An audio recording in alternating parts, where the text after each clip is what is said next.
The city that once ruled the world now trembled under the weight of its own ashes. The air reeked of smoke and despair. The marble streets, once paraded by emperors, ran black with soot. And above it all, the golden eagle of Rome fell. But this was not sudden. Rome did not die in a day.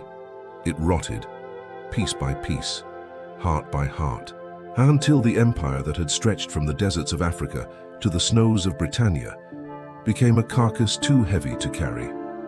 Once they said Rome is eternal, its legions, gods in armor, its emperors, chosen by the divine, its law and order, unbreakable. But beneath that marble mask, cracks had begun to form, cracks that no sword, no senate, and no Caesar could mend. The empire that had conquered the world could not conquer itself. It began with power, power that consumed itself like fire without fuel.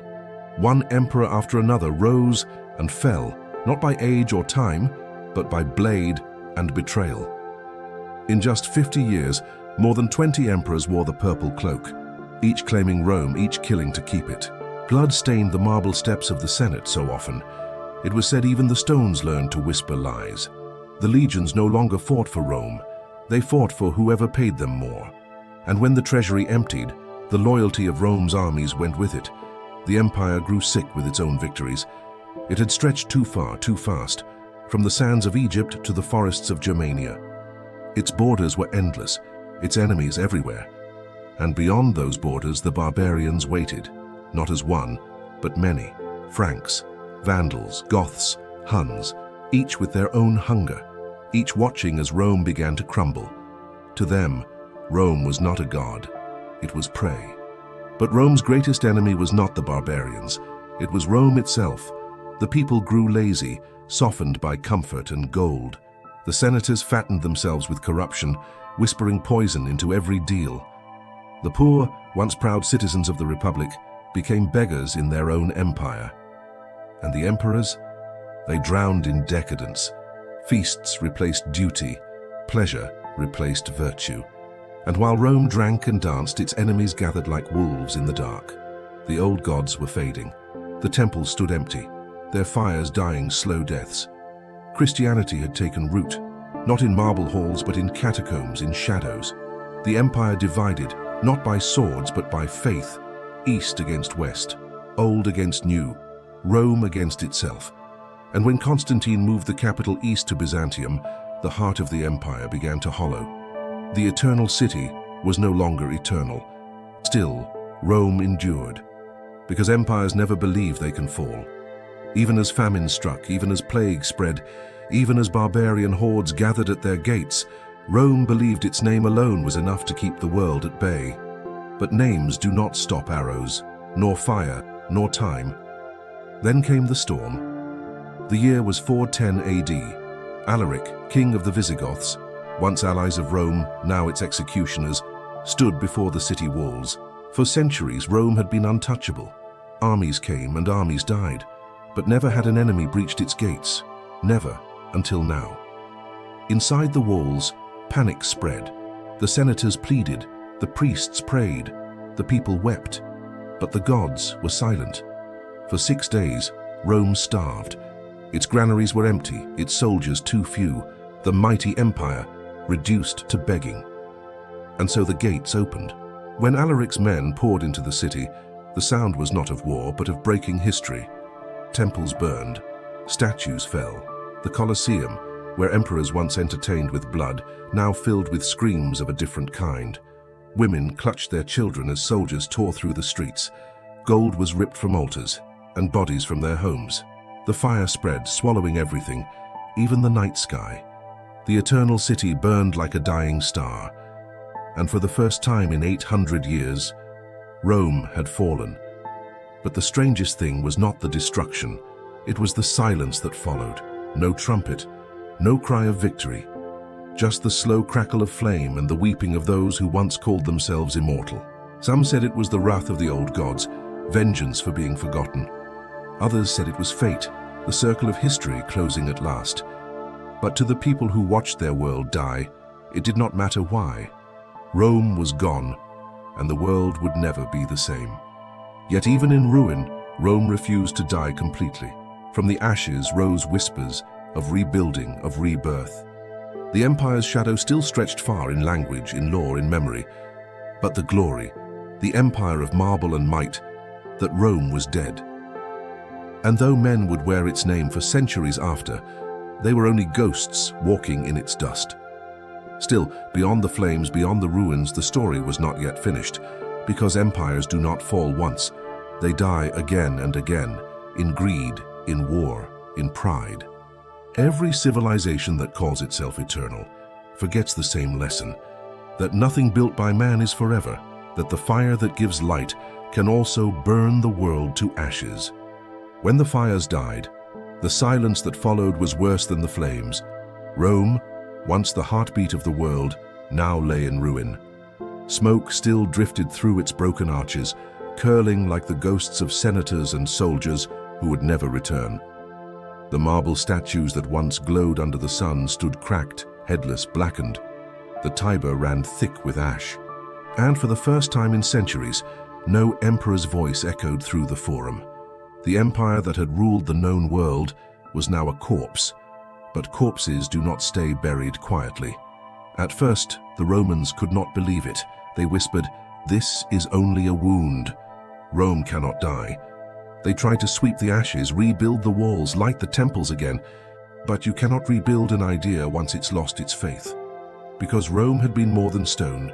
It had been belief, belief in order, in glory, in eternity, and that belief had burned away with the city.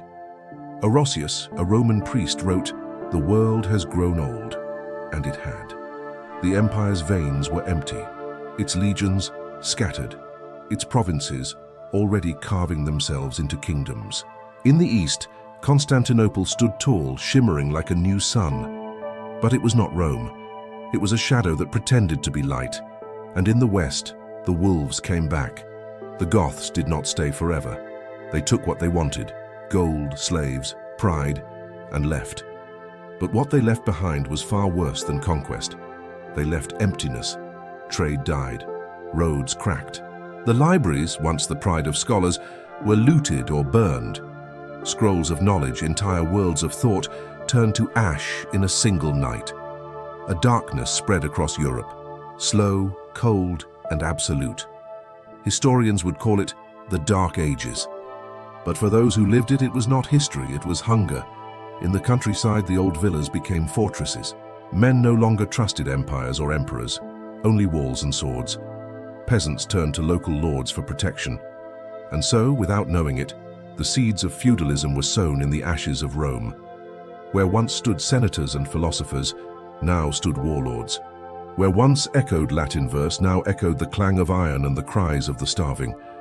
The light of civilization dimmed.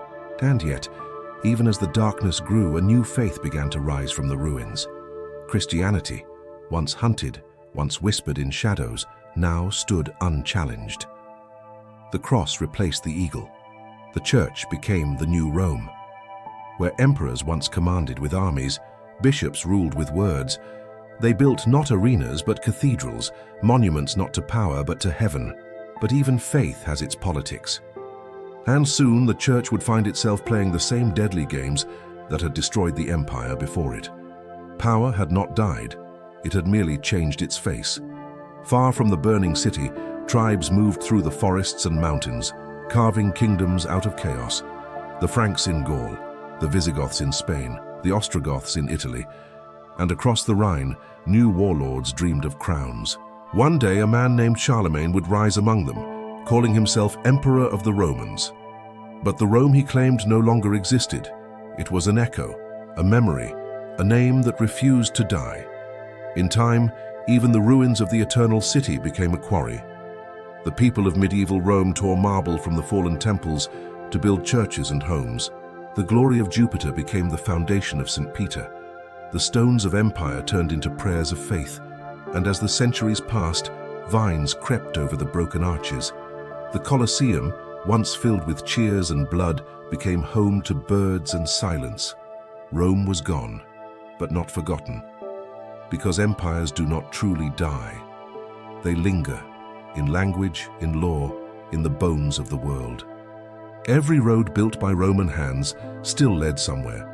Every border they drew still shapes maps today. Even the dream of conquest, of order, of civilization, all of it was born from Rome's ghost. The ashes of empire became the soil of nations. And yet, for all its greatness, Rome's fall carries a warning. No matter how vast a power grows, it cannot escape the decay of pride. For centuries, Rome believed it was chosen by destiny, untouchable, eternal. But destiny does not serve the arrogant, it devours them. History remembers the conquerors, but it is shaped by the survivors, the farmers who rebuilt villages, the monks who copied fading books by candlelight, the mothers who kept stories alive when cities turned to dust. They were the quiet architects of what would come next. From the darkness, Europe would one day rise again. New kingdoms, new faiths, new wars. But all of them would look back, toward the ruins, and call them Rome. And though the empire had fallen, its shadow became the measure of all who came after. Every ruler who crowned himself emperor, every city that called itself eternal, carried a fragment of Rome's ghost. Even today, when nations rise and fall, when flags change and power shifts, the lesson remains the same. Every empire thinks itself immortal, every empire forgets, and every empire burns. As the centuries passed, travelers stood among the ruins and tried to imagine the world that had been. The marble broken, the columns hollow, but the weight of history still there. They said you could almost hear the whispers of the Forum, the roar of the legions, the laughter of emperors who once thought they were gods. But the wind that moved through those ruins did not carry pride. It carried warning. Because the fall of Rome was not the end of the world, it was a mirror, showing what happens when power forgets purpose. And so, from the ashes of empire, humanity learned, and forgot, and learned again, that no civilization, no matter how strong, can stand forever on arrogance. That greatness built on greed will one day feed the fire that destroys it. The Romans called it fatum, fate. But perhaps it was not fate at all. Perhaps it was simply the law of time. Everything that rises must fall. The city burned, but the idea lived on. In every soldier's march, in every law written, in every dream of empire that came after, Rome still breathes. But its ashes whisper still, "Remember us, for even gods can bleed."